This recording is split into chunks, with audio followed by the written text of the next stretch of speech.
What's up, welcome back to Nowstalgia. Dave here with a review of Chance the Rapper's And We Back concert tour. I was lucky enough to see Chance perform at MGM Music Hall in Boston, and I have a lot to say about that show.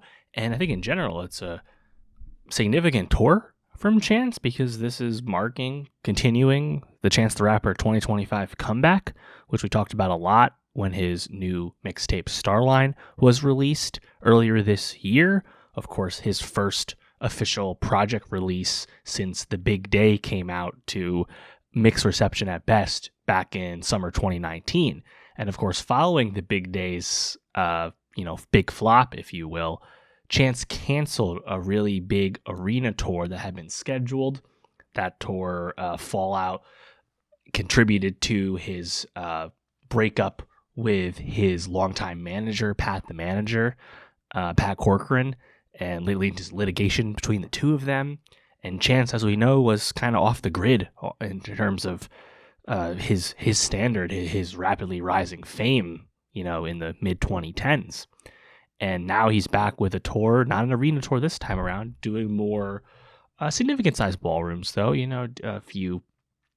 several hundred people, 1,000 people type rooms. And I had previously seen Chance the Rapper perform live 3 times. I saw him perform at Governor's Ball in 2017, the Meadows Music Festival in 2016, and also at Skidmore College back in 2014, back when he was performing just songs from 10 Day and Acid Rap. Of course, I've been a Chance fan a long time. I listened to Acid Rap the day it came out.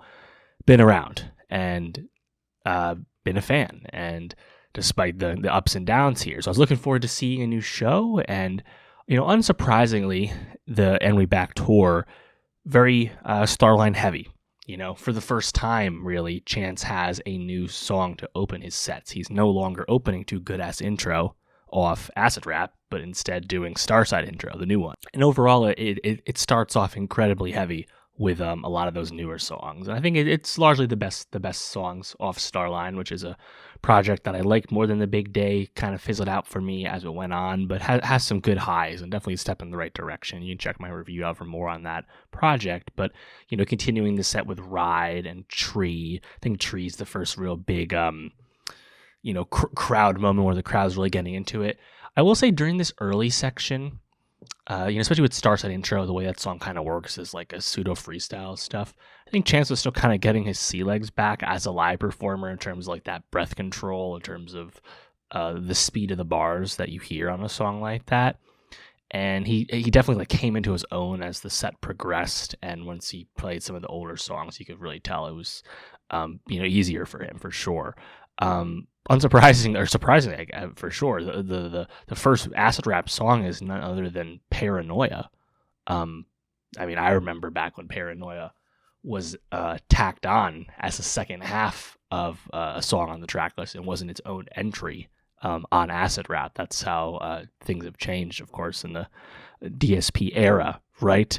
But I think the melodies of some of the older music really got the crowd going, and in general I thought it was a really, really impressive crowd. This was a crowd that really likes the Starline music, people that knew all those words and knew all those crowd chant moments, and Chance could play off them and let them fill in bars and they would do it. I was impressed with how well received the new music was by that crowd. I think that something that helps too was the stage production for this tour. It was a video projector, but not on a video wall as we often see, but it was more of a cloth, white screen. And on that screen was none other than the lyrics of basically every song you're listening to.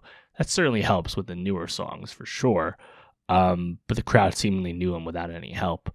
Later on, Chance actually performed in this cube type arrangement. I think it was not really a cube, but presented as such, and played off the screen behind him to a nice effect, a cool visual for sure.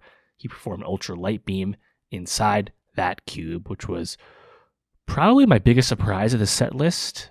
Chance did not always perform Ultra Light Beam, but that was pretty cool. He also performed Cocoa Butter Kisses off Acid Rap, which I was surprised because when I last had seen Chance several years ago, he was no longer performing that song in his sets, but that song has really come through as the biggest hit of acid rap. Of course, a fantastic, impeccable project, but that seems to be the most broadly popular song off that. So it is nice that he performed it.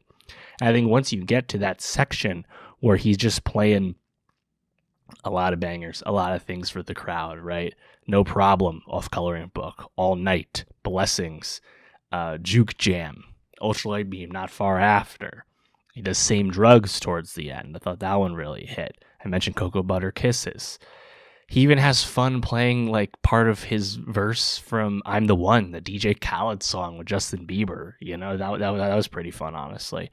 But, I think other stuff, songs that like they're just fine, right? Like the highs and the lows comes to mind, for example. A song like the Negro Problem off Starline, unsurprisingly, not the most like vibey song to hear performed. But there was, I think, another cool visual trick that was done towards the conclusion of the set where Chance was off screen or you're off stage, and a like close up, like a 4x3 not wide screen like square of his side profile as he was performing with this like cool lighting effect. It was I think a nice way to present these songs that are clearly lots or serious. And Chance talked about not wanting to get too preachy, but still having some things to get off his chest in terms of what's happening in Chicago, in terms of policing and immigration and things like that. The crowd is certainly supportive of that message. One of the middle moments, you actually had Peter Cottontail, longtime collaborator of Chance the Rapper, do some singing, with auto-tune mic, and he was also playing keys and the DJ the entire time. It was cool to see him, someone whose contributions you recognize in the Chance music, but he was a big part of the show too. I quite enjoyed how Summer Friends sounded, one of the closing songs off Coloring Book. The Francis and the Lights vocals, that feature, those sounded really great. That was definitely a song that was fun to vibe with.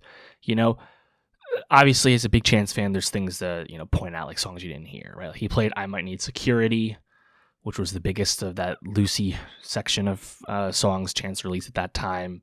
I prefer my own thing. That's just me. I would have loved to hear Angels in terms of big upbeat Coloring Book songs.